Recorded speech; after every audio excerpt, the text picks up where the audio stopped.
Hello and welcome to another SuperNerds podcast. We are here today with some very exciting guests, and I'll put it over to Ian to do our intro. Hello everybody, we're here today to discuss the Marvel Cinematic Universe Phase 2 and then eventually go on and do a Ant-Man review talk discussion thing. So first of all, let me introduce the people who are here. Obviously there's me, myself, Ben Fenlon again. Hello, how's it going? Obviously Tim is here. Hello!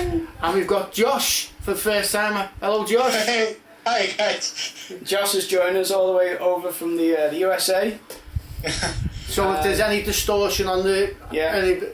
we're doing this by Skype, but we couldn't afford to fly him over, unfortunately, so... Maybe next year. Maybe next time. Yeah. So, Ben, Okay. Phase 2, starting with Iron Man 3, working its way through to... Ant-Man. What did you think? Phase 2 as a whole I thought was pretty good. It was a nice development on what we learned from Marvel Cinematic Universe in Phase 1, and it was a big step forward in the terms of cosmic Marvel. I think there was a couple of films that sort of felt like they were treading water, and a couple of films that felt like they were being too heavy-handed with the references. But overall, I thought it told one great big story, which flowed through all the films. Which was the Thanos storyline, the Infinity Stones. Yeah, it told it well. It linked it, even though each film wasn't related to each other. There was that sense of continuity. I enjoyed that. Yeah, can we just recap the movies that they had in Phase? Yeah, we had... Firstly, there was Iron Man 3. Iron Man 3 was the starter. Was it really? Iron Man 3, which was... Doesn't seem that long ago. April 2013. Wow. Then there was It Thor. feels so long ago. It does. Yeah, it doesn't seem that long ago to me. Then there was Thor the Dark World. Thor Dark World, yeah. Then there was Captain America the Winter Soldier. Awesome. Guardians of the Galaxy. Guardians of the Galaxy. Yeah. And the Avengers Age of Ultron. Yeah. And then Ant-Man. Yeah. I think coming up through those films, Iron Man 3 was probably the weakest, I would say, but I don't know. Really my favourite. I really liked Iron Man 3. No, don't get me wrong. I really enjoyed it.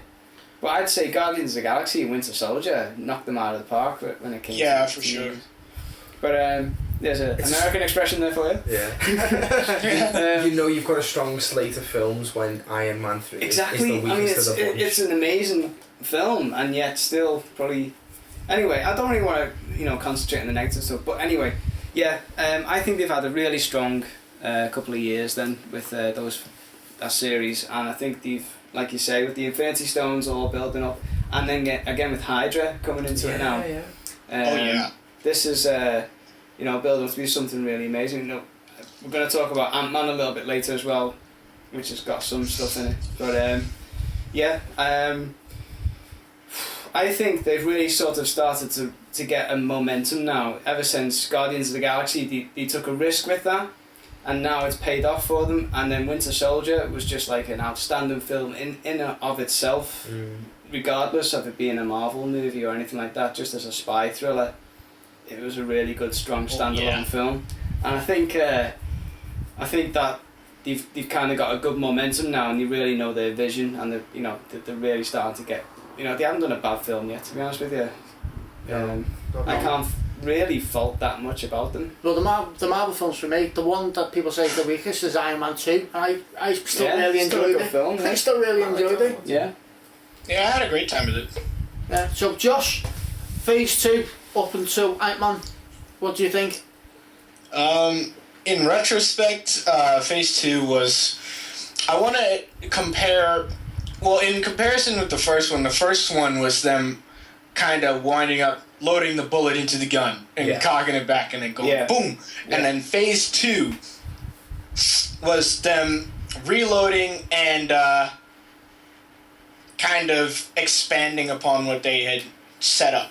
So I feel like there were some strong points of Phase 2, really strong points, and there were some weak points of Phase 2 that, in retrospect, could have been a lot better if situations had worked out for certain movies. But all in all, Phase 2 was fantastic. It was pretty good. Are there any examples you can give to some of the stuff that? What would you have done to make it stronger, Josh?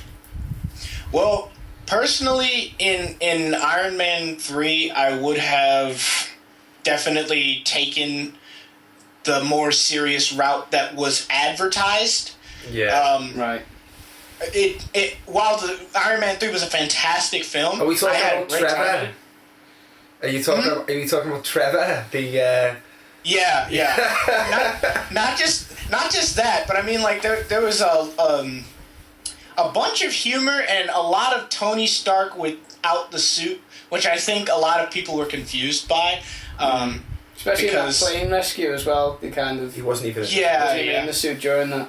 It was written and directed by Shane Black, who made Yeah. the Lethal Weapon films. Yes. And towards the end of the movie, you know, when Rhodey and Tony are sort of like running around with guns, I did get a real 80s buddy cop vibe. Felt like a buddy cop movie. That's what I keep comparing it to when I talk to my mom Which about I it. am absolutely fine with. I love 80s buddies films, you know what I mean? Yeah. Is there anything else? For the Dark World, I think that there was one thing that was just keeping it back, because it did expand. It took place more outside of Earth. It did expand on the history of the MCU and some of the history of the Infinity Stones. But where I felt it was lacking was it felt like they shoehorned Jane Foster into the movie and made her a plot device on purpose. Yeah. And the romance aspect of that, which in the first film was it worked for the first film, but in the second movie it felt kind of stale. I felt like they were kind of trying to wrap up loose ends. Like, they've got Natalie Portman tied into a contract. Yeah. And they've got to use her. They've got to use her. I think, as it goes, I think they did it quite well, but I think you're right. I think, because she eventually gets, she gets contaminated by the Infinity Stone, doesn't she? So yeah. So it's I like the fact that she actually went to Asgard. Asgard, and got to see it, and I like that you got to see more of Asgard as well, and also more of the sort of characters in there, Asgard. And the Asgardian culture is actually really interesting. Yeah. I like that North. But I would have liked to see more of that aspect of the movie rather than focusing on how this romance works. And the Dark Elves probably would have made them a bit more interesting.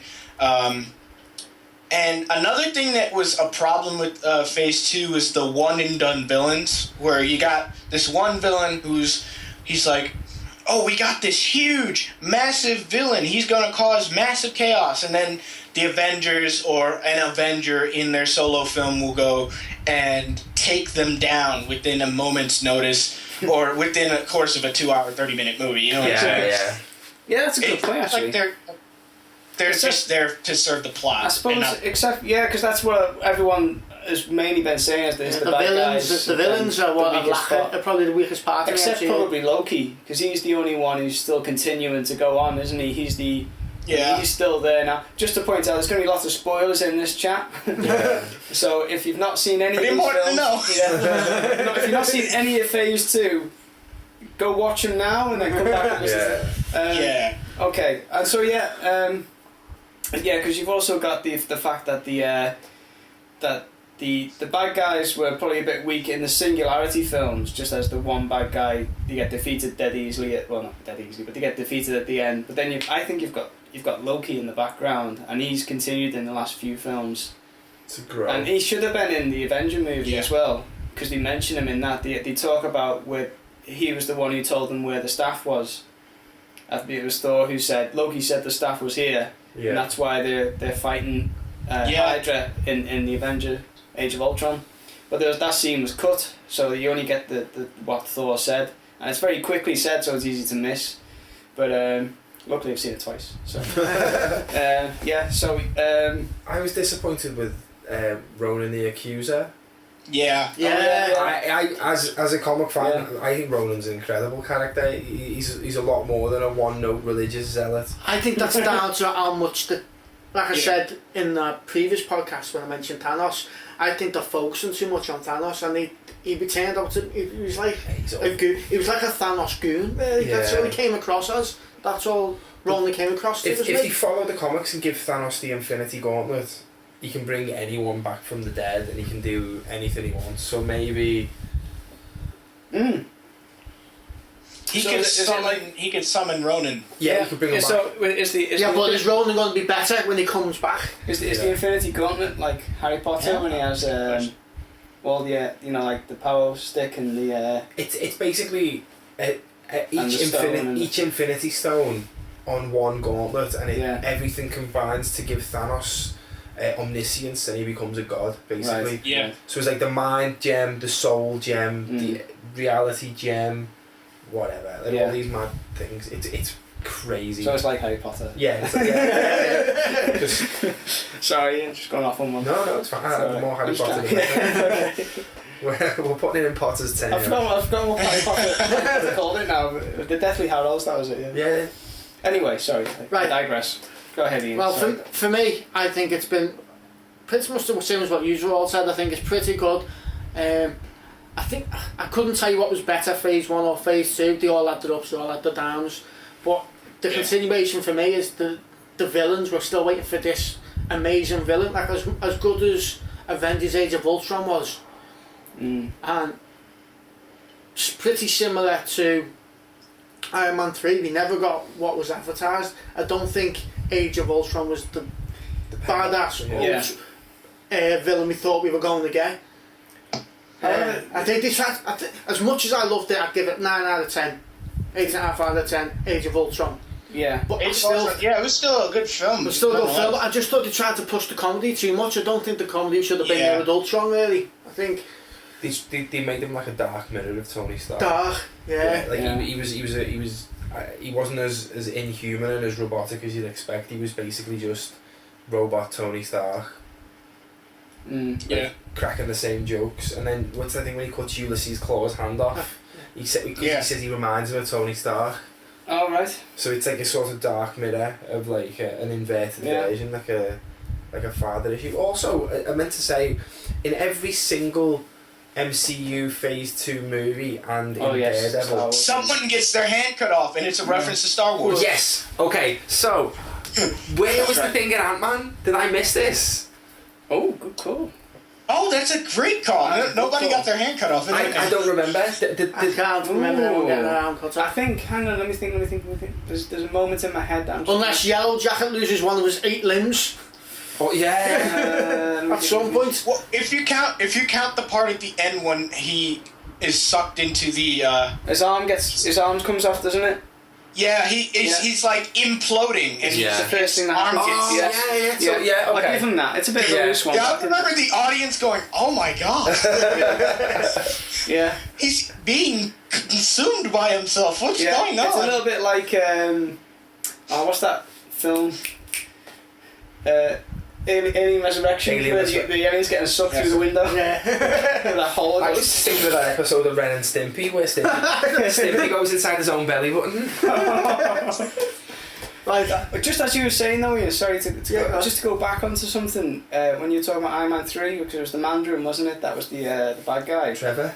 I didn't mind that, by the way. I thought that was really good. If you watch on the Blu-ray, or possibly the DVD as well, there's a scene where he's in prison. Yeah, the one shot. Yeah, the head to the king. And he gets released. And it hints on that he might come back, that he really is the Mandarin. There's a real Mandarin. Yeah. So we may see something new on that. Whether it'll be in S.H.I.E.L.D. or whether it'll be in one of the films, who knows. I just hope that they do something with that, because I feel like a lot of comic book fans were upset at it because they felt blueballed by the idea that, oh, we got the Mandarin in an Iron Man movie, what's he gonna be like? And it turns out the Mandarin's just a joke. My name's Trevor, I'm an actor. But it was boss the way he actually portrayed him though. You'll never see me coming. And then it's just a gag. Yeah, it was just a gag. I thought it was good, but awesome. if they're gonna reverse that though, like they've hinted on, that would be even better, I think. What everyone missed is Aldrich Killian with the dragon tattoos says the words, I am the Mandarin. and nobody got onto that. And it's like, well, there is a Mandarin, and it's him. Yeah, yeah. But what was really cool in that one shot you mentioned, it shows Trevor's acting days, and it's got a picture of the Royal Court. Liverpool, where we're from. Where we're Josh. from, the town where That's we're right, from. yeah. And the actual theatre that they show on that magazine is a real theatre in our town. What? Yeah, so I was Captain America. yeah, Captain America was filmed Some of here, it's filmed in Liverpool. Which you're in. and as well. Trevor was from here apparently. Did you see? You saw it at that theater?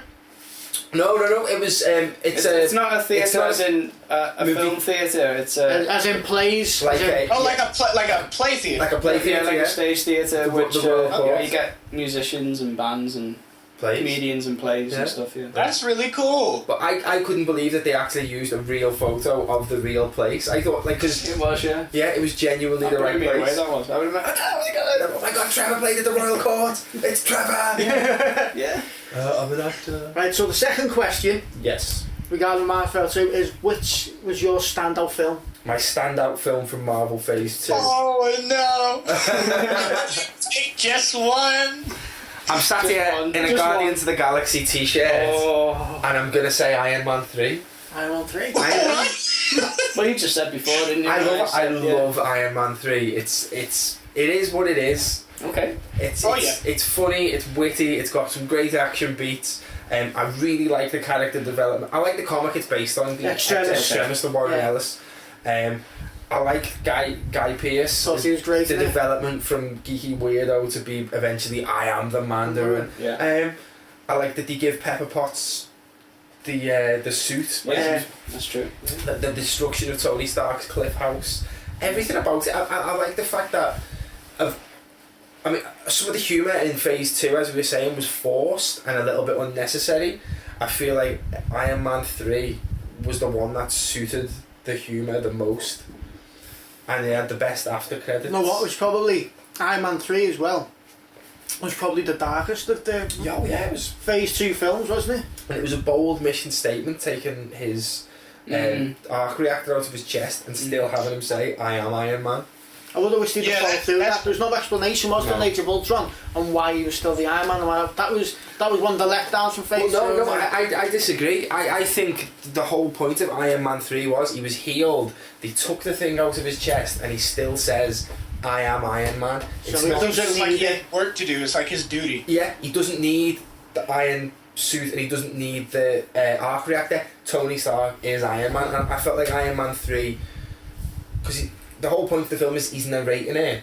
And you That's realise right, yeah. after the credits he's telling it to Bruce Banner. Yeah, and Bruce Banner Yeah. sleep. And I came out of that film feeling like Tony Stark's revelation that like he's the mechanic. He is who he is. Like his whole journey has led to that moment. Yeah, They're you never also gonna make another one. haven't trying to sort of recover from what's happened because he almost The died New York in instance. the Avengers. Oh, 'cause yeah. he fell back through the wormhole So, carrying the nuclear bomb and that was incredible. almost died, and that's kind of, it's good the way that they show it affected him. I Yeah. think. And You know what I realized? Yeah. I think the reason why he would tell Bruce Banner this story and how about the aftermath of how the Battle of New York affected him is because Bruce is the one who saved him from crashing and dying. Yeah, yeah. Yeah. But not only And so that, he and Bruce kind of have that relationship where he basically trusts him the most. He's his lab partner now. The science bros, aren't they? Yeah. Yeah, well, you see that a lot more than like talking to each other in the last Avengers movie, don't you? but at the same time, the only person who he could tell of his friends about it who wasn't necessarily there was Bruce Banner, because Yeah. it was the whole. Yeah. Banner, Yeah, the whole. Yeah. True, yeah. Banner was there, but he wasn't. Yeah. So Tim, your standout film from Phase 2? Oh, it is a toughie because there's two that I really, really enjoyed, and that was Guardians of the Galaxy and Captain America: Winter Soldier. It's very hard to choose between them because they're so very different films. I don't know how to just flip a coil and do a Two-Face, but what's his name? I believe in Harvey Dent. I think I'll go with Winter Soldier. Yeah.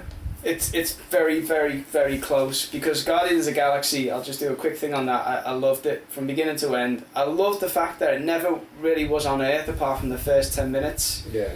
I love that, you only saw bits of different parts of the galaxy. I like, because not many sci-fi movies do that anymore. No. It's always usually on Earth or around Earth. It filled the universe well. And now it's expanded the MCU even more with all that. So I'll give it kudos for that. However, I think the storytelling and the fact that I was saying before that The Winter Soldier on its own was just a great thriller movie, and the action was fantastic as well to balance it all out, just worked perfectly for me. I'm going to be sorry to see Chris Evans go if he goes as Captain America. I'm really liking the way he's taking his character on. And that's probably the one I enjoyed the most. And he's evolving, that's right, about Chris Evans' character, it's evolving all the time. He's completely different from the Captain America he was in the first one. I love his conflict, because he's an alien himself in this new time zone. He's missed, 50 years of his life? 70 years, sorry, 70 years of the planet getting and stuff, and he's still catching. I love the way that he's got a to-do list, to watch things, and that was different in every country. Do you know what I really enjoyed about Winter Soldier was his development of his relationship with the Falcon. Cool.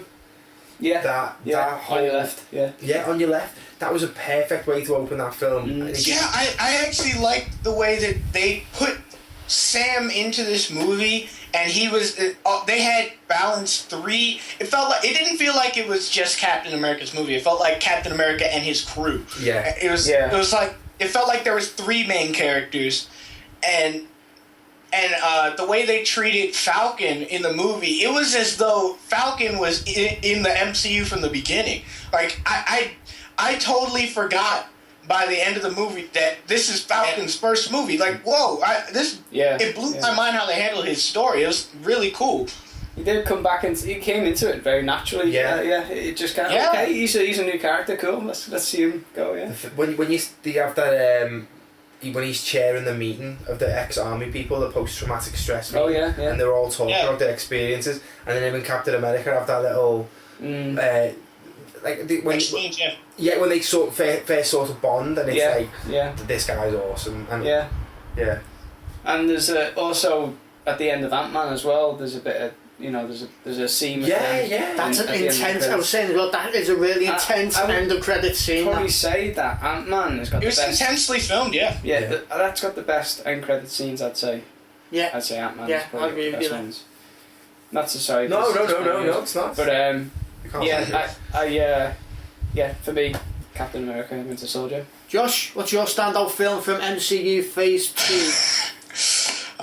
Man, come down to this. Well, like you said, the three that I would say that are the standout that I would pick from, I would say Captain America, Guardians, and Ant-Man, because of how they were not just standouts in the genre, but standout movies, period. So if I had to choose the one that did the most for the universe, I'd say Guardians did the most for the Marvel Cinematic Universe as a whole. Ant-Man did a lot in the way of expanding on the history and science of the Marvel Cinematic Universe and relationships between certain characters in the Marvel Cinematic Universe behind the scenes. And Captain America, obviously, they took down S.H.I.E.L.D., and turns out Hydra was basically S.H.I.E.L.D. the whole time, and they're grappling with ethics of superheroism and all that stuff, and it had a lot to do with life as a whole. So I think that out of those three, I'd have to give it to Guardians. I have to give it to Guardians, and this is because we're leading towards Infinity War, where things are about to get super cosmic. We're about to start seeing alternate dimensions, planets, aliens, all kinds of technology and mysticism that we haven't seen yet in the MCU, and this was a kind of, I want to say it's like, have you ever been to a restaurant and they have a sampler platter? Yes, I know what you mean. Like a full course meal, but it's a sampler platter, so it gives you a little bit of everything, right? That's what this movie does for the MCU in terms of That's a good analogy. Infinity War. Yeah. It's the tapas. It's the tapas. It's the Mexican tapas. You're right. It is. Yeah. And it also explains a lot more about the Infinity Stones as well. Yeah. And Thanos. Yeah. And yes, exactly. Yeah, he's in it a lot more as well. Yeah. And Howard the Duck. Howard the Duck. Yeah. Best cameo I've seen. What's awesome is when you go back and watch it again, he's there. You can see him when they're in the collector's room. He's just above. Yeah. And I don't know if you've ever seen James Gunn's other movie. He did a horror film called Slither. The aliens are there from that movie. The worms from Slither that turn everyone into zombies. So technically, Slither is in the MCU. Technically. Slither is MCU canon confirmed. I would love it. Yeah. That's incredible. Does Disney own it? They own everything else. Disney equals Skynet. Yes. Wouldn't surprise me. Become self-aware. Mickey Mouse will take over.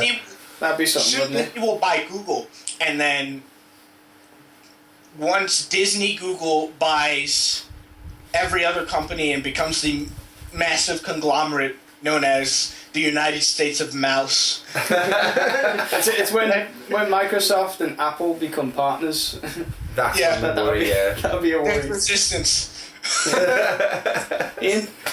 Well, my favourite one, really I should pick something different so we can talk about something else, but I'm not. Go ahead, mate. The one for me is pretty much the same as Josh, Guardians of the Galaxy. But the reason Guardians of the Galaxy for me is, anyone who knows me, I'm into everything. I'm a real pop culture person. Yeah. I'm not just into comics. I'm into comics, I'm into music, I'm into films, and just in Guardians of the Galaxy, put them all together in one lovely big parcel. The soundtrack was amazing. Yeah. The film itself was amazing. There was pop references. Can I change my mind? I'm just kidding. There was pop culture references all over the place. They really tapped into a zeitgeist of retro. Because that's big. Everything big at the moment. So like collecting records is big, and old, like being a hipster and being into old stuff. That's cool again. So for them to throw these 80s references and 70s references into a film. There's some of the humour in that film that cracked me up a load. One bit is nearly at the beginning of the film where he's got his headset on, he's listening to the tune and he's dancing to himself as he's going through. Is that not the best introduction to a film? Obviously after the and then he grabs a lizard off a rock and starts using it as a microphone. It's just fantastic.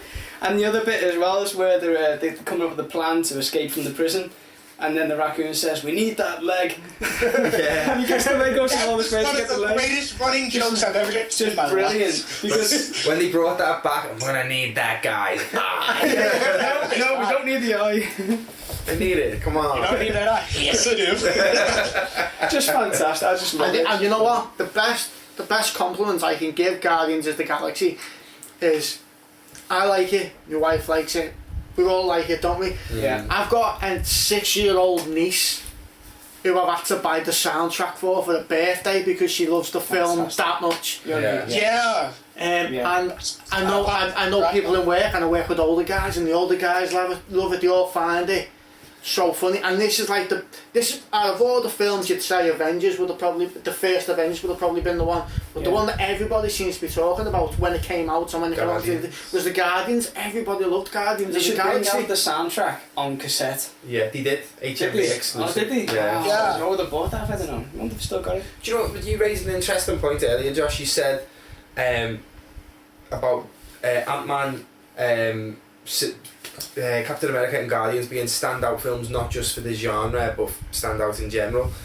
When you said that, it made me realise that although they all stand out for the superhero genre, every single film in MCU Phase 2 was a different genre of movie. Yeah, true. Yeah. And it never occurred to me until you said that, because you've got Iron Man 3, the buddy cop movie. Thor: The Dark World is like the fantasy Lord of the Rings epic. You've got your serious political Captain America. You've got your space adventure. Star Wars. You've got your Marvel Star Wars. And then you've got your super duper heist movie with Ant-Man. But Age of Ultron was a mishmash of everything. I would also say that, like Guardians of the Galaxy, as kind of a family enjoyment film, Ant-Man is the same. Yeah. I would say I know we're gonna talk about it a bit later, but I would say that Ant-Man is probably. Wouldn't you say, after discussing all our 4 favourite MCU Phase 2 films, at the start, if you'd have looked back, say 6 months, before before Iron Man 3 came out, wouldn't you have assumed that more of us would have said Avengers Age of Ultron would have been our linchpin one? And it's not everyone's favourite. Neither of us, not one of the 4 of us has picked Avengers Age of Ultron. Avengers Age of Ultron has the feel of a mid-chapter. It doesn't feel like... I didn't come out of Age of Ultron thinking, that was awesome. I came out of Ultron thinking, I've got to wait for Civil War. Yeah, but I think... You know what I thought? Go on. I actually think that when all 4 of the first story... Because I personally believe that Phase 3 isn't the end of the MCU. I think it's just the first major story arc in MCU. So I think coming to the end of the first story arc of the MCU, I think that looking back, and if you edit all the Avengers movies into one movie, then it would probably turn out to be like the middle of the movie, and it would actually help the enjoyment of the film a lot, I believe. You could do a supercut of it and whittle it down into... I'd like to wait and see if they do bring out like a director's cut. I hope so. Yeah, because I know they've been pushing for more scenes to be put. Even in our review, check out our review on our SuperNerds UK YouTube channel, because we actually say I think it could have done with another 15-20 minutes. Yeah. And we found out later on that there was scenes that... I found there was a lot of jumping in and out of the film, like strange positions in it. Yeah. I found myself a lot of times going, have I missed something there? Yeah. What's happening here? Yeah. Where's such and such? Josh Whedon has come out and said he's not going to do a director's cut. Oh, has he? Yeah, I heard. It was like a couple of days ago, wasn't it? That's a bit gutting, really. I think he's severed our ties with Marvel. I think something's happened I there. hope he hasn't burned bridges with them, because... I think they've took away some of his creative control. Yeah.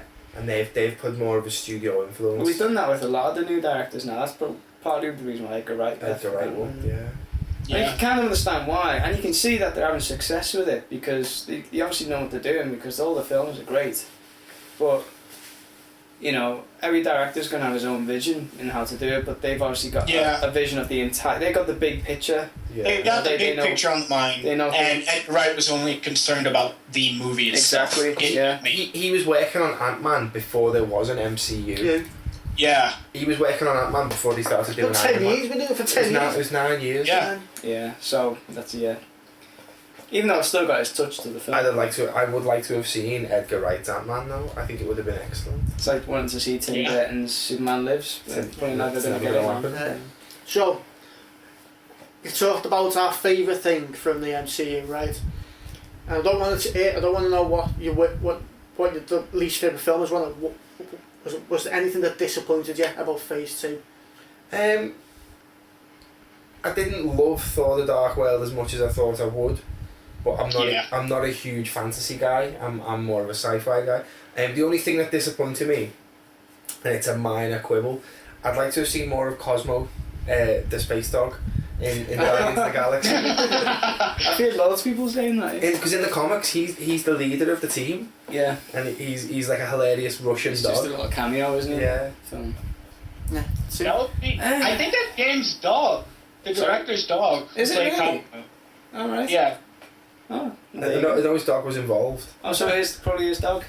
I thought I heard his dog was one of there's the hologram scene at the beginning. Yeah. I heard that's his dog. Right. That's his dog. I think he has a couple dogs. I love James Gunn. He's incredible. Right. Yeah. It's. Sure. I haven't watched them all recently now. It's kind of hard to say. Like I said, I think Iron Man 3 for me was probably the weakest one, but even then it's still a very strong and good film. The thing that yeah, okay, there's one, it's another nitpicky thing again, but at the end of Iron Man 3, when all his suits of armour come in to save the day, Yeah. I find that they fall apart very easily when they get hit. They kind of just shatter into pieces like Lego bricks. And they were... Another thing that I found was weird about that was that the fact that not too many of them did unique things like they were supposed to, you know what I'm saying? Yeah. Because each of them have a different function. Each of them do something different. Yeah. So, I mean, I saw a little bit of that. I would have liked to see a bit more of that in terms of, you know, watching these suits take on extremist soldiers.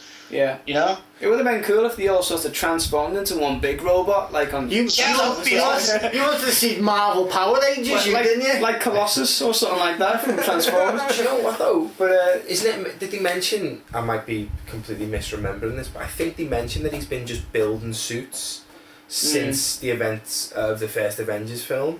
Like he's been locked away just building suits because like.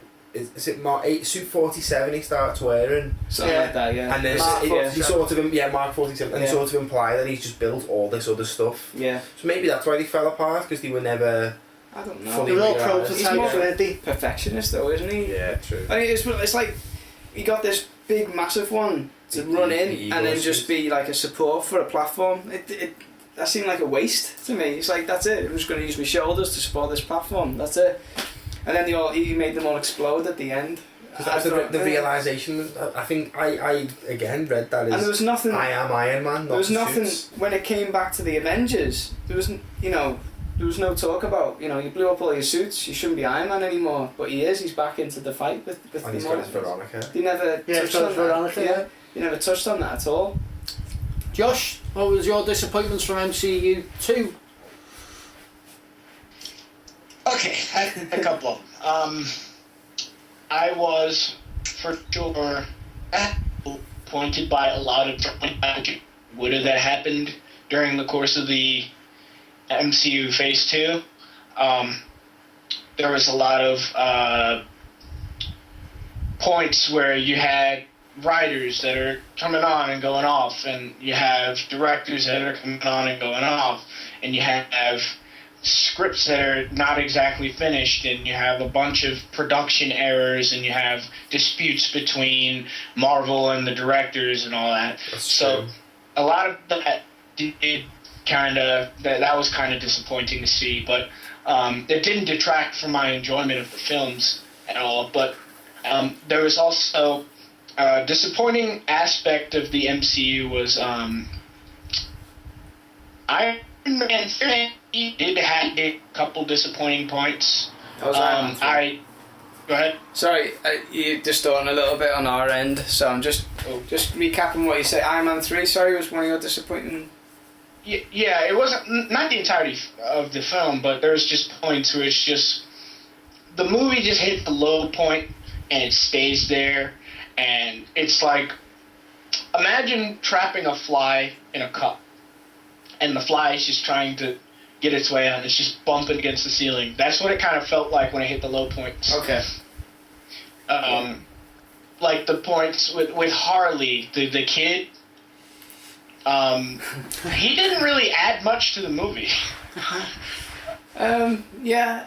I found him sort of like the Jiminy Cricket of Pinocchio. I found him like sort of Stark's conscience. That's what I found. I quite enjoyed the fact that there was no character development really with Tony Stark, because it didn't like, oh, this kid's teaching him a lesson. He took the mick out of the kid. Yeah. And he made fun of him. And It was quite rude. he was That was rude. funny. Yeah, But you know what was funny though, right, is that when he first meets him, he says to him, I'm bullied as a kid, or I'm bullied at it. So what does he do? He carries on bullying the kid. Yeah. Boo hoo hoo. Yeah. Single tear. What I was really interested in was how does this kid not know who Tony Stark is? Like, really think about it, because he asked recognises me, the suit, doesn't who he? are you? Yeah, he realises who he is eventually. I think he recognises the suit when he Yeah, at the end, yeah. when he finds him in his garage and he's got his little spud gun pointing at him, and then he points the lamp over the suit. Yeah. The kid sort of realises, ooh. Yeah, he's asking all the questions about the wormhole and That's right, bringing on his his PTSD. Yeah. Oh yeah, so he starts getting a panic attack, doesn't he? Yeah. Yeah. But I quite liked at the end that he did up his whole garage for him. Yeah. Yeah. And made it into like. Wish I'd met Tony Stark when I was that age. Oh yeah. Hey, there's a question.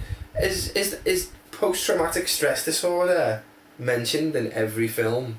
Because Captain America, they go into the support group for the old soldiers to get over their post-traumatic stress syndrome. Tony Stark is suffering from it in Iron Man 3. Star-Lord's having the flashbacks about his mum. Hank Pym in Iron Man is devastated over his wife. What am I missing out here? Anything in Thor? Thor? Maybe not. Maybe. Oh yeah, Oh, yes, no. there is. Loki gets really depressed and estranged when his mom dies. There you But go. also the scientist, the doctor. Selvig. Yeah, He's he lost goes the plot insane, as well, doesn't yeah. he? He's naked around Yeah, Stonehenge. Stonehenge and goes loses it. What naked? Yeah. So, yeah, we've just stumbled across. Yeah, there's another continuation. Well, you know what? Maybe that's Marvel saying Everything has an effect. everything has a consequence. Yeah. And Maybe it's because saying these aren't just empty stories and empty films. Yeah. Everything has a consequence It, when it it happens. has effects on people. yeah. And every The single. twins had PTSD too. Yes, That's they right, do. yeah. And They that- had multiple cases of being experimented on and having their parents Yeah. be killed. So that's the one for. That's Age right, of yeah. Ultron. And it was Stark was involved in that as well because it was one of his Yeah. bombs that was So every single film has someone losing an arm, and every film has someone suffering some from kind of post-traumatic. traumatic. Yeah. Stress. There you go, guys. Hey. But you see, my thing is we sort of tracked over it before earlier on. Just think the villains disappointed a bit in Phase 2. I think Yeah. they just seem very generic and cliche, I found. Apart from the one that everybody else seemed to dislike. Who was it? Trevor? Trevor. I really love Trevor. I really love that. Because I I don't mind That was it either. neat. I don't Nobody mind saw it coming. Nobody saw it coming. He said it. He said it. it. Yeah. He said it. You'll I never loved see it. me coming. He did it. You'll never see me And coming. to be Yeah. fair, his Macbeth was apparently the toast of Croydon, so. Well, I remember going to see this with my wife, and that happened. Yeah. The whole thing, it was unveiled. Did That it easily. shock you, did it? And I remember saying to my wife, going, everybody else is going to hate this. Yeah. But I love it. I remember thinking that as well. Yeah. As I was going to the cinema to see Iron Man 3, I made the mistake flicking through Twitter, and Oh. people were saying, I didn't spoil it for me, but it was saying like, the Mandarin reveal and the Mandarin storyline, and I thought, oh my god, it's going to be some kind of crazy. The Mandarin's going to be running everything from day one, and hello, my name's Trevor. I was like, yes. It's a complete 180 from what Yeah. you were expecting. I would have to say though that Loki's still the best bad guy, even though he's kind Yeah. of a good because he is a likable guy as well. He's a good guy, but He's He's a bad guy, he's twisted. He's the trickster. By definition, Loki serves. God of mischief. He serves himself. okay, He serves himself. it's just the way they portrayed him in the movies. And Well, stuff. Oh yeah. I do think that another MCU Phase 2 movie did have strong villains. I will say that Captain America Winter Soldier had strong villains. Yeah. The Robert Redford. Winter Soldier himself, yeah, which technically he's not a villain, technically he's an anti-hero at this point. but he's kind of But- being controlled, isn't he? Yeah. Yeah, but at the point in the movie, he's being brainwashed to accomplish an evil goal, so he serves the role of antagonist in the movie. So, Pierce, the secretary of S.H.I.E.L.D., I liked him. I liked his he character. was, it was a complete, like, nobody was expecting it in my movie theater when we went to go see it. Saw it in IMAX 3D. By the way, the 3D was fantastic on that movie. But, when the reveal of S.H.I.E.L.D. being Hydra the whole time, and seeing all these people in S.H.I.E.L.D. attack Nick, the first thing that tipped people off was that Nick Fury was attacked for no reason. That people were like, "Whoa, what's going on here? The government is suddenly after Nick Fury. What did he do?" And then it turns out that S.H.I.E.L.D. is Hydra, and Hydra wants to take out everyone who doesn't agree with them. And the fact that some of these characters that we've seen in the MCU before are villains in actuality, that was a nice twist. Yeah. And I don't think too many people acknowledge Winter Soldier in terms of villainy. They just kind of see it as they kind of lump it in with everything else. Yeah, that's a good point. I like the reveal of Sitwell being a Hydra agent and the guy from Iron Man 2. The guy who he's trying to get Tony Stark's technology, isn't he? That's right, yeah. And the fact that you've got an entire organisation as a bad guy is a good twist. Yeah. I don't know if it's just me being a big comic dweeb. I kind of expected when Alexander Pierce turned out to be a bad guy. I was Be the Red Skull. Red Skull. Yes, I was expecting him to peel off his face and be like, ha ha ha, Captain America. I'm the new Red Skull. Ha! They were going to try and get Red Skull back, weren't they? But I think Hugo Weaving doesn't want to do it, does he? I mean, people are like, they could recast him though. Yeah, they could recast him. At the end of First Avenger, when he gets sucked off into space, it looks like he goes to Asgard because it's the same type of teleportation that they use to go back to Asgard. So maybe he's just sitting off on Asgard in the prison cells. Yeah. So we've discussed MCU 2 now, so we'll move on to the final film in MCU 2. Okay. We'll on to Ant-Man. So before we talk about the film, Ben, how familiar were you with Ant-Man, the character, before the film came along? Quite. I'm probably the main guy here who's gonna be a fan of Ant-Man in his comic form. I was more of you a underestimate me. Yeah, we have here Joshua. Ant-Man is probably one of the first superheroes I was ever introduced Really? to. Oh, right. Wow. It Okay, doesn't matter so- what your name is. What matters is our plan. I am a Hank Pym guy, to be honest. I didn't really know. Yeah, I agree. I didn't know much of Scott Lang. I'm reading the current Ant-Man run in the comics by Nick Spencer, who wrote the incredible Superior Foes of Spider-Man, which I always bang on about. And he wrote Morning Glories for Image, which is so good. His current run on Ant-Man is fantastic. Scott Lang and some ex-supervillains starting a security for him in Miami. Yeah. And because he can't really afford a house, he buys like a Barbie house and shrinks and lives in it. And instead of going to the cinema, he has an iPhone instead of his TV. It's brilliant. That's really good. But again, I was more of a Hank Pym guy, and so Scott Lang's new to me. But yeah, I'm enjoying it. I'm giving it a chance, and I don't know whether that's because of the movie or because of Nick Spencer. I'm mainly more familiar with Hank Pym's character, but mainly through the cartoons and the Avenger cartoons and so on, and him being the one who created Ultron. So he was always kind of more the diplomat, always trying to end the conflict rather, before it Until starts. he went credit, of course. Yeah, exactly. he was more the person who wanted to end conflict before it starts, try to reason with people and try to get everyone to just get along, man, we can be cool. It's sort of, I mean, I don't know how much you know about the comics, you're probably going to be familiar with this, Josh. Hank Pym sort of had a reputation for hitting his wife. Yeah. I forget which run of the Avengers it was, but it was quite after he had turned into Yellow Jacket and he became obsessed with his work. He kept shunning his wife and pushing her out of situations. He's like, I don't need your money. I don't need you to show me up. I am better. I can be cool. And he was kind of going through a existential crisis. And then out of rage during an argument with his wife, he just struck her across the face. And that kind of got him kicked out of the Avengers. But what's awesome, I don't know if you've ever read Mark Millar's The Ultimates, which... The Ultimate. Yeah. It was like the blueprint for the MCU. Okay.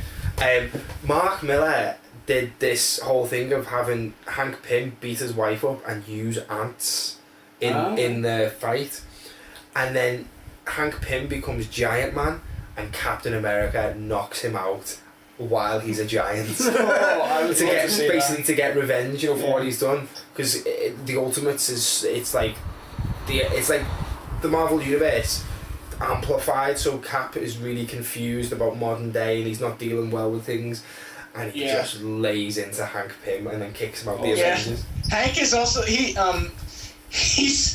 in that universe. He's just kind of he's an angry scumbag. Yeah, he's a joke, isn't he? Yeah. So yeah.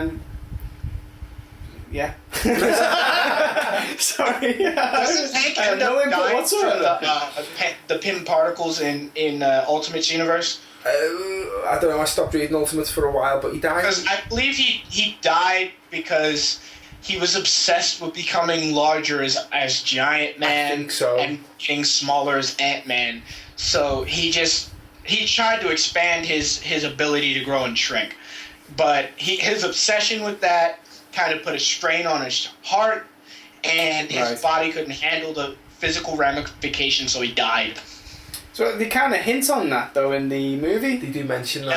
He does say that it took a toll on his body. Oh, that's why he's not doing it That's why anymore. he doesn't do it anymore. So whether they're hinting on that, I don't know. So, I've read Giant Man's going to be in. All right. with him hitting with things getting bigger, and then with the ants and Thomas the Tank Engine with. Yeah, he had he said the blue Pym particles make you grow, and the red ones make you shrink. And the way that they got him out of the quantum realm with the growing the growing like disc, they put instead of the regulator, he said don't fiddle with the regulator. I actually liked how they did that, and it was like, you know what? I didn't think of that. That was really smart. Well, you know what though? It was almost like, I don't know whether anybody else got this thing, but something that they said, don't mess with the whole thing. They done it. It was like a classic Ghostbusters reference to me. Yeah. Don't cross the Don't street. cross the street. And at the end, cross the street. Yeah. So I was like, Ghostbusters reference. So Josh, same question to you. I don't know why I'm asking you this now after the last 2 minutes, but I'm familiar with you with Ant-Man. Well, as I said before, he was one of the first superheroes I was introduced to. As a matter of fact, give me a second. Hold on. Josh, Elevator music time. he's ran away. He's come back. He's back. This right here is this is the first comic book I wrote. Right here. Oh, okay. Is Can you tell us what it Avengers is? 1. Is that the first Avengers? Can you tell Yeah, us? it's a collection of all the first Avengers comics with Jack Kirby and Stan Lee. That's incredible. And this was what I was introduced to, because this was my father had been, reading when he was my age, Yeah. and he imparted that onto me, and it means something to me. Ant-Man really means something to me as a character. It has a lot of sentimental value to me. That's like me with Spider-Man. When I was young, I was given 60s Spider-Man reprints where he tries to join the Fantastic Four, and that is what set me off being a comic geek. Yeah, Spider-Man was the second superhero I was introduced to, actually. Spider-Man. Yeah, it's me It's to one of my Superman. favorites. Yeah, Superman was my kind of first comic book character I was introduced to. It's your gateway And so- drug. Yeah, Gateway drug. that's what The hooked me gateway in. superhero. Yeah. I used to find reading Marvel comics about 10-15 years ago, you'd start like say you'd read Spider-Man, and then you'd be getting to a certain point in the story, and who's that? It's Doctor Strange. And Doctor Strange would come in and be like, well, Peter, as you've seen an issue, and then it'd say, for more details, read Doctor Strange. So you'd go back the next week and you'd buy Spider-Man and you'd buy Doctor Strange. Awesome. You're reading Doctor Strange and Thor turns up. Oh. And for more details, read Thor. And it's, okay, the next week you go back, I buy Spider-Man, I buy Doctor Strange, I buy Thor. 6 months later, I'm spending £50 a week on comics. The gateway superhero. Stan Lee's there counting his money, thank you very much. Yeah. Thanks, Ben. Your first taste's free. For me, what's interesting to me is we've all said Hank Pym, Yeah. right? But we've all said a different version of Hank Pym, and I'm going to say a different version again. The version I came was a very passive-aggressive Hank Pym. What was that in? He was, Was it comics? it was like an animated series. Oh, right, okay. Which one was that then? You're talking about Ultimate Avengers, the movie? Yeah, that's the one I've seen, yeah. And I have the entire Marvel animated collection on DVD. Yeah. And he seems very passive-aggressive. Well, that's inspired by That's the probably comics. the one I've seen. When, Yeah. when he beats up his wife and Yeah. He's like a very passive-aggressive. He's almost like... I love this guy. This guy is great. I think he comes across as someone who he was bullied in school and he's taken it out on the wrong people as he's got older. That was the Hank Pym I got. Yeah. But when the film was announced, and they said Ant-Man's going to be in. Obviously, the first person we all thought of was Hank Pym, wasn't he? Yeah. He's going to be Hank Pym.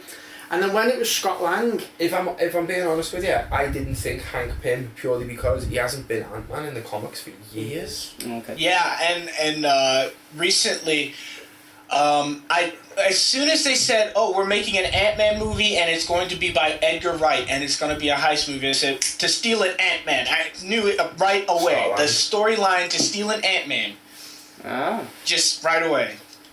Okay. And the other thing that caught me interest as well, I mean, like, I'm going to see every Marvel film because obviously I'm here on this podcast, this is what I do. And I always wanted Paul Rudd. I've mentioned it a few times on videos and podcasts before. Paul Rudd was always my first choice for Bruce Banner. Oh, right. Because I think Bruce Banner, I think Paul Rudd, when you're watching him, he seems like he's hiding this rage. He seems like he's simmering and ready to explode. That's something I've always thought about Paul Rudd. He's always like on the surface, isn't he? Yeah, he's always, and I always thought like he's trying to keep himself calm. Yeah. And that's why I always thought he'd make a good Bruce Banner. Also, he's got a similar look. He's like a cross of Eric Banner and David Banner from the series. And I always thought he'd make a good Bruce Banner. But then when I found out he was being Scott Lang, I was made up anyway because I love Paul Rudd. I think Paul Rudd is one of them actors. Whatever he turns up in, whether the film be good, bad or indifferent, he tends to be good in it. He always tends to be Paul Rudd, though. That's the only problem I have with him. He's quite one note. But he pretty much as well. It's a good note, yeah. but it's the same one in every film. No. Right, so that's the character. Oh, go on, Josh. What I think is really interesting is that we had Ant-Man, which is kind of in this more comedic, lighthearted, British comedy style light to it. When he was fighting Falcon, and you saw how that entire scene was filmed and the saturated colors and everything, how that was filmed, I was instantly thinking, okay, what if this scene was in, like, maybe The Winter Soldier or another type movie? It would be in a different light. It would have different angles, and it would have a different filter over the movie. Right. It would be shot differently. And I was thinking, so at the end of the movie, now knowing that Ant-Man's going to be in Civil War, and the post-credit scene kind of set the tone for Civil War, it's going to be this dark, gritty... type action movie with all these superheroes going to war, which I think is going to be awesome. This tone that I got from that post-credit scene, I'm thinking, whoa, this is going to be awesome. We're going to see Scott Lang in that type of light. Right, okay. So we're going to see Ant-Man do those kinds of things with that gritty feel to it. So... I was just intrigued by that notion. It was just a random... No, I like it. It's like when different artists take on a different book. No two artists ever going to draw the same way. And it's like each director is a different artist putting their own spin on things.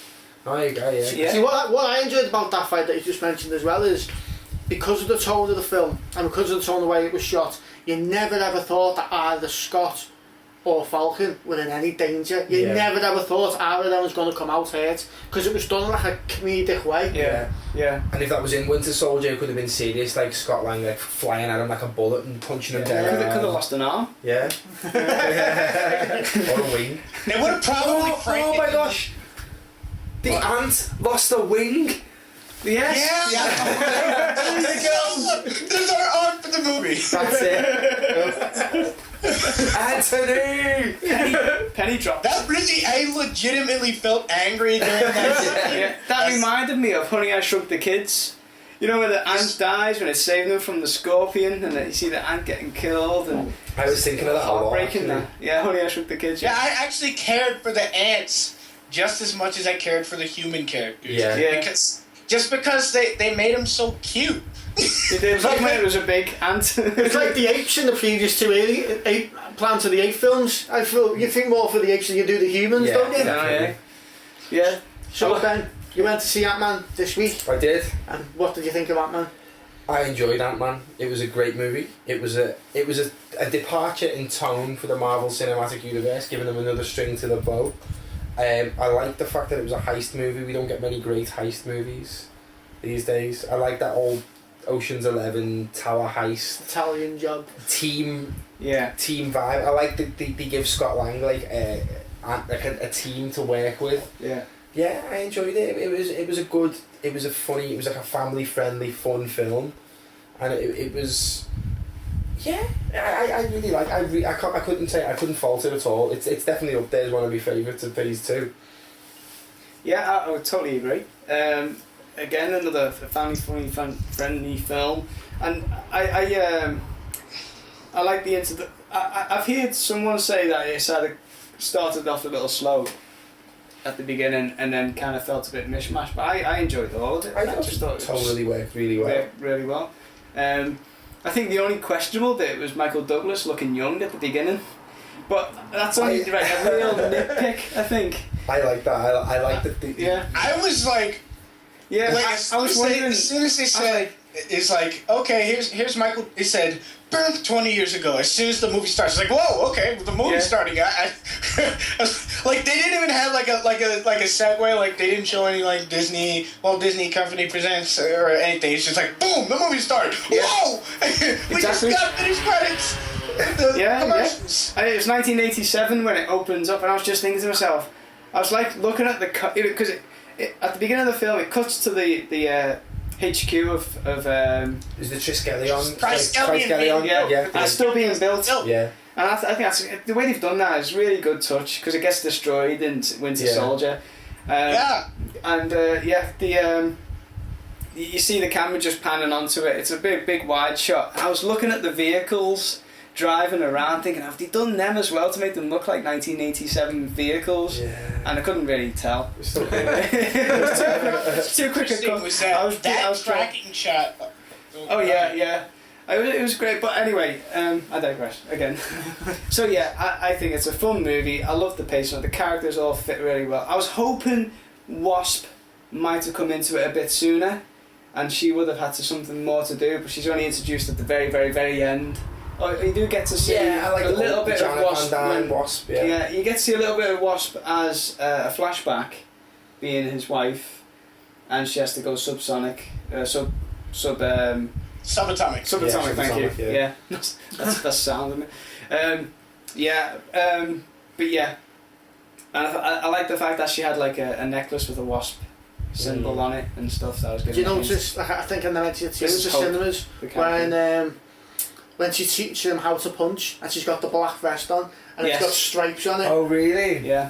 The white stripes, but the clear stripe. Yeah. The clear stripes. I should just say actually, for the sake of this podcast, if you want to see a review that me and Ian have done on the SuperNerds UK YouTube channel, we've done a non-spoiler and a spoiler version. I recommend it highly. Which will be coming out very, very soon. If it's not out, it should be out before this podcast comes out, so it should be out by then. So sorry, I've done my talk anyway. Josh, what do you think about that? It was fantastic. I had a great time at the movies with it. I did go see it for my birthday party. Me and my friends went to go see it, and we're all nerds. Me and all my friends, we're all nerds. We all read Marvel comics. We all read DC comics, and we're all just going into Marvel and DC movies together as a team to go see these movies and be like, let's geek out. Like we were legit. We went to a Thursday advanced screenings preview night, and it was pretty much us and some people who had probably some critics were among us, and we were sitting there with a bunch of people, and we were watching the movie, and we were just so excited to see this movie and see all the different things and try to connect them to other Marvel movies, and this movie did deliver in that aspect. There's a lot of references to not only the movies but the actual comics themselves. Mm-hmm. Like I like that line when they were in his lab. They were in Darren Cross's lab, and they made a reference to Tales to Astonish. Yes, I picked up on that. That was like, haha, that was funny. And then my cousin looked over at me and he's like, what is that? And I was like, that was the first comic that ever had Ant-Man in it. And it was like Tales to I was Astonish so excited. There was so many scenes in the movie where I was just like, I was feeling for the character of Scott Lang. I was like his family situation. I was like, oh, that sucks. I almost cried a couple times when I heard about his family situation, and just how his life is, and how all he just wants to do is just see his daughter happy. He just wants to be there for his kid, and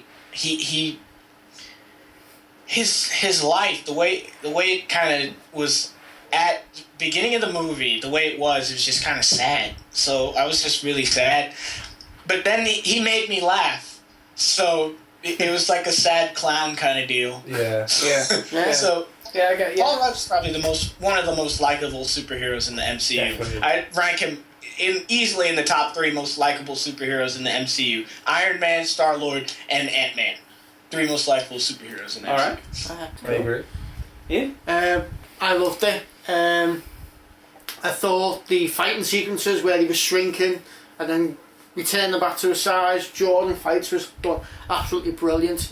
We'd done a review of the Ant-Man trailer when it first came out. When it first came out, and I think I commented on that the special effects looked a bit cheap and a bit like it had a television budget on the first one. Obviously they cleared them up because I was completely wowed by the special There were effects. still scenes in the first trailer from Edgar Wright's promo reel. Original cut, yeah. So they weren't even they were placeholders. Oh right.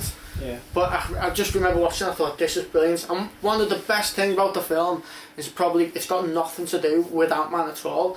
I thought one of the best things was the chemistry and the character development between Hope and Hank. Yeah. I thought that was a real strong point of the film. I really loved that, and how they grow as the parallels between Hope and Hank and Scott and Cassie. Like he Yeah. doesn't want him to become what's happened to Hank doesn't want to see Scott have the life that he's had with his daughter, not knowing it. Yeah. I love the bit where the comedic point where they're like really deep bonding in emotional things because they're starting to open up to each other. Hank and Hope, they're like he's telling the story about how her mother died and stuff like that, and she's like opening up to him and saying, She's "Why did you tell crying, me?" yeah. They're both crying. The music's swelling and everything, and There's like a genuine friendship between the two. Yeah. Like and it felt like a rivalry at first, and then it turned into a reluctant friendship, and then turned to romantic interest at the end. At the very end. yeah, just kind of popped in there. But I just love the bit where he just goes, "Awesome, Yeah. this is awesome. You guys are really." And I killed the moment, didn't I? You did, yeah. I thought that was and that was the thing about the film. One of the things I've also said before seeing the film was I was worried, would it be too funny again? Would it be too old? I thought the balance right. Adam McKay, who did Step Brothers, Anchorman, and the other guys, he did a script rewrite with Paul Rudd. Once Edgar Wright and Joe Cornish, remember Adam and Joe? Yeah. That's who wrote it. Oh right. Yeah, Joe from Adam That's and Joe. right, yeah, He yeah. did Attack the Block as well. So Edgar Wright and Joe left the film, Yeah. and Paul Rudd and Adam McKay rewrote it. So all the extra stuff was those guys. That's why it's got like a great sense of humour. Like it's got the British sense of humour, and then it's got Paul Rudd's like offbeat American. Yeah. Good balance. One thing I would like It to was a mention nice is- balance. It was a good balance, yeah. And the one thing I'd like to mention as well is Edgar Wright was still credited with the screenplay. Story. Yeah, The he story. was, yeah. How much of a fingerprint was Edgar Wright on there? You could still see him You could right still- throughout the film. I could taste it. Yeah. Yeah, I there's tasted a lot of the times where, especially in the bits where I keep forgetting. What's the guy's name? Who's his partner in crime? The funny one. The one you said in from Luis Saha. Michael Pena. Thank you. Michael Yeah. Pena, yeah. Yes, Excellent he actor. was so brilliant. His character was fantastic. He was It's like real just strong point just of give me the the film. basics, and then he goes off on one Yeah, to yeah. everyone's conversation. Edgar Wright, You know, that, like isn't it? there's Yeah.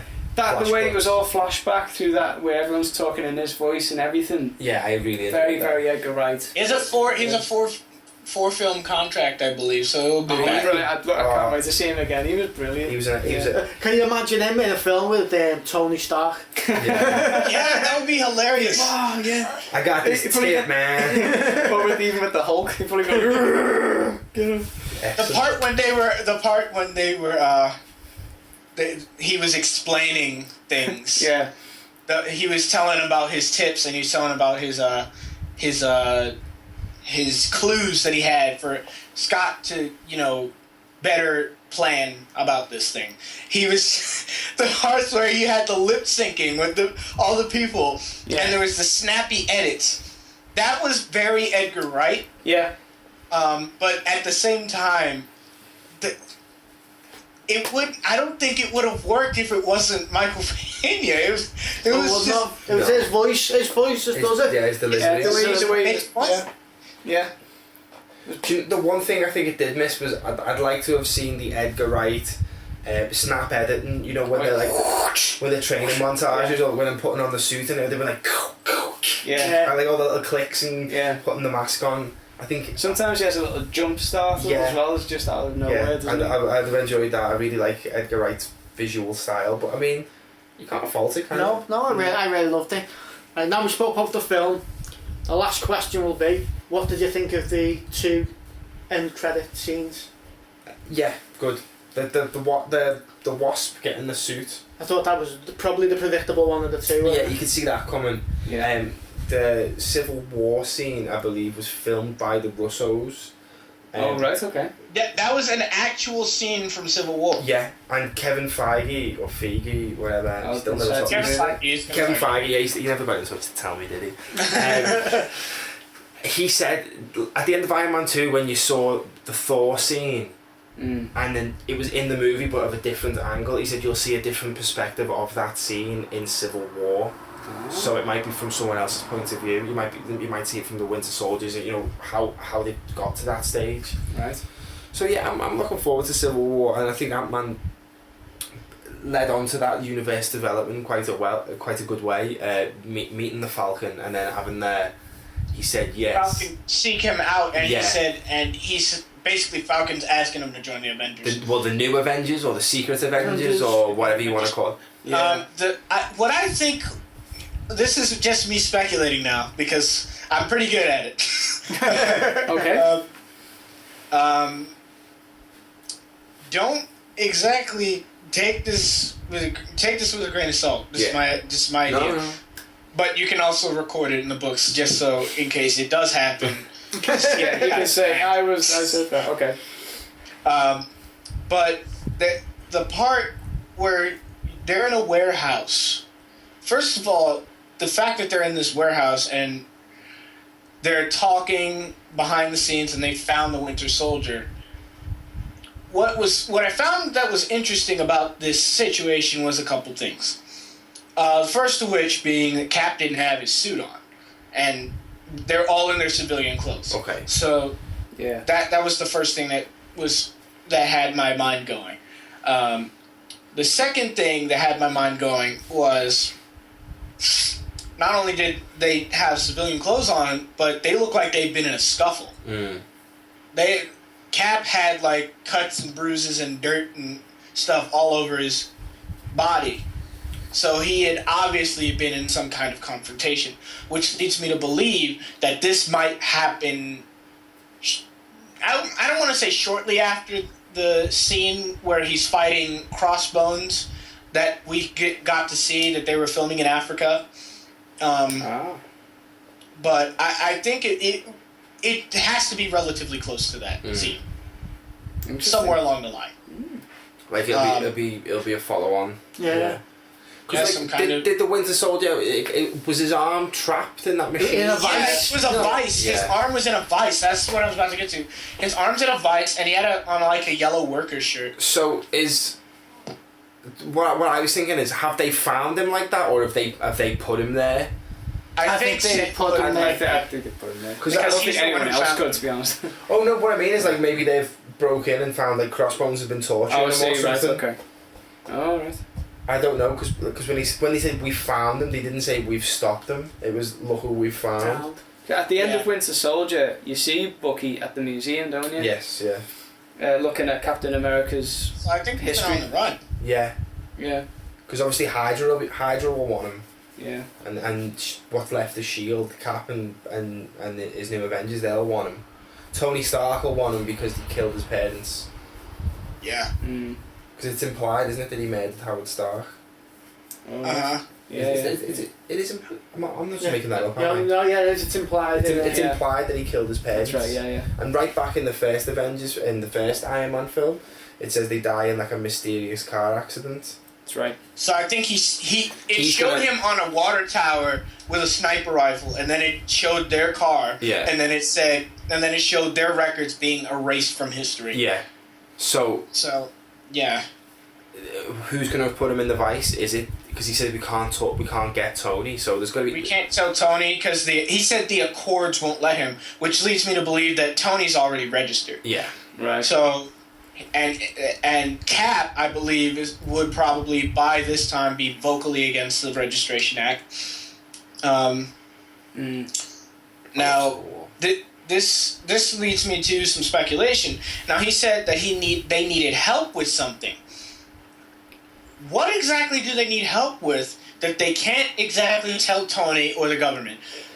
That's something that I think is interesting. And then when Falcon says, "I know a guy," he's talking about Ant-Man because Ant-Man has been known to be stealthy. Also, he's got a degree in electronic engineering. A master's. A master's. In Yeah. So maybe it's rewiring Winter Soldier's arm. Yeah. Maybe his arm's in the vice. Maybe they've got it's damaged. Maybe they're helping Winter Soldier. They're not actually doing what we think. Maybe the power's blowing and they just need him to change it. Fix his wings. Yeah. What did you think, Tim? Just needs a little bit of wax. Yeah, I think we've pretty much said it all, really. I don't know what much more I can add, except to say that like you say, the Wasp costume looks cool. And I can't wait to see that being used.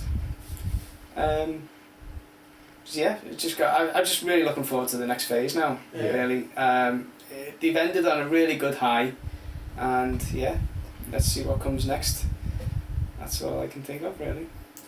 Same here. Civil War. As soon as they announced it, I was excited. Yeah. It's not going to be Captain America Civil War. It's going to be It's quite a few Avengers 2.5, isn't it? Yeah. Pretty Yeah. much. Yeah. So I like Captain America. Yeah. And what a way to start a new phase. I mean, it sounds amazing. What's the order of the next phase? So it's Civil War, Doctor Strange, Civil War, Doctor Strange. Black Panther. No, Spider-Man. Civil War, Doctor Strange, They've Spider-Man. changed it round a bit, haven't they? I think there's Then like Black Panther. I have the official updated schedule saved on my phone. Okay. I think there's another Guardians as well, isn't there? Guardians of 2017. Galaxy. They moved that forward as well, didn't they? Okay, I got it. Okay. It's Civil War, Doctor Strange, Guardians of the Galaxy 2, Okay. Guardians of the Galaxy Volume 2, Volume which is the 2. official title. Yeah. MCU Spider-Man, Thor Ragnarok, Avengers Infinity War Part 1, Black Panther, Captain Marvel, Avengers Infinity War Part 2, and Inhumans. Black Panther's that far away. Flipping heck. And they've got And two they've films. already introduced him on stage. They've cast him and Yeah. he's in Civil War. They're going to have Yeah. more cameos somewhere. So what's I the think. date for Black Panther? July 6, 2018. That's not that far away, actually. Oh, it's They're funny. squeezing a lot in the next couple of years, aren't they? Yeah. That's going to be one. Oh man, I've got no money left. None. Well, I was looking at the comic book films next year, and Yeah. I'm going to get a loan, I think. Yeah, that and DC are just going to make me. I'm going to be living in a box by next year. To get like a loyalty card. Maybe I'll have to steal the Ant-Man suit so you can shrink down and live in a Barbie house. Yeah, good That's call. the dream. Maybe a G.I. Joe house. So I think Yeah, G.I. Joe Army Base. Yeah. probably wrap that up now. I think. Let's mate. let's wrap it up. Just on a little note, actually, you know the bit where they say we got a guy who climbs on walls when there's That's the, Spider-Man. Oh, yeah, they're talking about Spider-Man. However, they filmed that before the contracts happened. So it was still going to be like a hint at him, but There was no. still a hint. They weren't sure they were going to get That's him, were just they? worked out to be a bonus, basically. Just that you might like to know. Right, so Ben, say people have been listening to this podcast, they enjoy your voice. I enjoy my dulcet tones. Where can they find you on Twitter and whatnot? I'm on Twitter at Hail Leviathan. I still haven't done anything about me getting any books published or You getting did any- say 6 to 12 months. You 6 to 12 months. It's only been 2, but Okay. there is definite progress. I've got a couple of things in the works, so you should be hearing from me in the next few months. Tim, where can we find you? Well, you can always find me on @Timbo42 or SuperNerds _UK. Josh, where can our listeners find you if they want to get in contact with you? You can find me on Twitter at Josh Hammond124. You can also find me on Instagram at Scorp2N, which is Scorp, SCORP, the number 2, and then N. I also have a bunch of other social media accounts that I don't use. But for the most part, it's just Twitter and Instagram. Cool. Obviously, you can find me as always on Ian Young Cop, or one word, KOP at the end, and at SuperNerds_UK. I'd just like to thank Ben Thank you very for much. coming along, and Josh, it's been great having you on. Thanks for coming. Hope you've enjoyed yourself. And, I really had a great time. It was a great time. Great. We will see you next time. Great. Thanks, All right. everyone. See you again soon. See ya.